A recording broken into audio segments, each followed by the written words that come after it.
We're going to put a 100% tariff on every single car. Barack Hussein. If I don't get elected, it's going to be a bloodbath. If you call them people, I don't know if you call them people. In some cases, they're not people. Donald Trump was recently in Ohio where he rambled his way through another speech, making multiple comments that caught everyone's attention as they were rather questionable at best. And I wanted to look at a few of these to further highlight the stark difference between a Biden and a Trump presidency. First is Trump saying that Obama ran in 2020, something we've heard him say numerous times before that he tried to justify away. But this time there's a twist on it, saying that it was Joe Biden who beat Obama, not him, seemingly insinuating that Trump didn't run in 2020. Joe Biden won against Barack Hussein Obama. Has anyone ever heard of him? And the right likes to say that Obama's the one calling the shots for Biden. The whole time, Trump was the one running a ghost campaign for him in 2020. Who would have thought? This does, though, seemingly prove as if he had anyone fooled in the first place, but prove that him saying that he beat Obama was a purposeful play of names is just a crock of shit, as his reasoning was, well, I don't like Biden and I don't like Obama, so I might as well mix up their names. Well, why are you calling yourself Obama then? Or why are you saying that Joe Biden ran against Obama? Next, Trump goes on to say the quiet part out loud that if he loses, it'll be a bloodbath.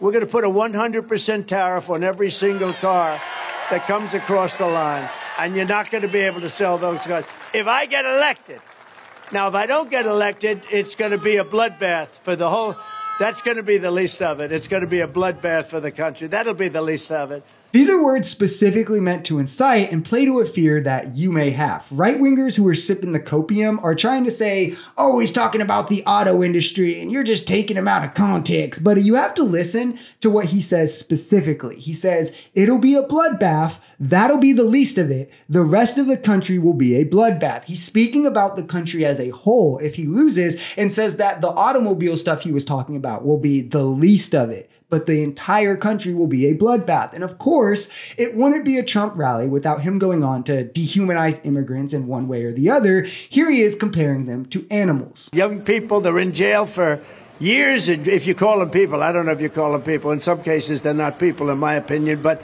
I'm not allowed to say that because the radical left says that's a terrible thing to say.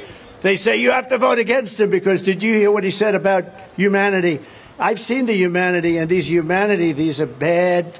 These are animals, okay? These are animals. And remember, he labels everyone coming over the border as criminals, says they're coming from mental health institutions, they're war ready, and just all these insidious labels meant to give you a sense of paranoia when you're around immigrants. And now he's just going mask off, saying they're not people and calling them animals, which we commonly point out on this channel. Immigrants pay billions in taxes, they commit less crime, they make more jobs than they take for the economy. It sounds to me like they're rather outstanding members of society, but they're brown. So to Trump, they're animals and they have to be criminals. Hilariously, though, he goes on to then say if Biden wins, there won't be another election. Bit of an Uno reverse card. This election isn't won. I'm not sure that you'll ever have another election in this country. Does that make sense? I don't think you're going to have another election in this country. If we don't win this election, I don't think you're going to have another election, or certainly not an election that's meaningful. And we better get out, or we better. I actually say that the date, remember this, November 5th, I believe it's going to be the most important date in the history of our country. Now, the scary thing to consider is if this is a dog whistle to what his own supporters will do if Trump loses, because what has Biden ever done that signals there wouldn't be another election? The common right-wing playbook is to describe unlikable parts of your own agenda, your own perspectives, and label it as something that lefties like, and then chastise them for it before they can point out that it's actually your beliefs. You will not believe how often I get capitalists unironically doing this to me when they're trying to explain communism or socialism, like, oh, communism is where all the money and power is hoarded at the top.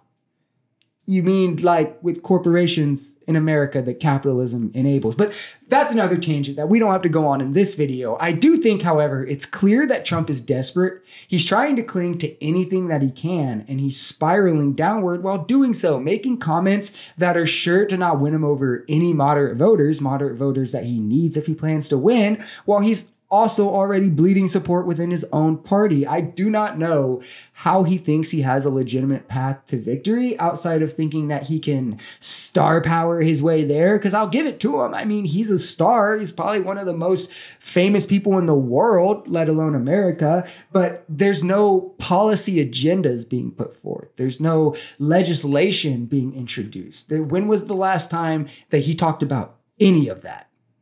I'll wait. It's all just hatred and vitriol in the form of dog whistles, or in this case, just mask off saying it. If you enjoyed this video, we're Social Society. We're a commentary channel influenced by politics, society, and the economy. We are pretty left-leaning on this channel, but we're open to our right-wingers as well. The biggest thing here is having conversations that will get everyone to the bottom of the truth. If that sounds like something that could interest you, consider smashing that subscribe button, leaving us a like, or even commenting on this video. We even have memberships available as low as $3 if you'd like to support, because the only way we become a society is together. Peace.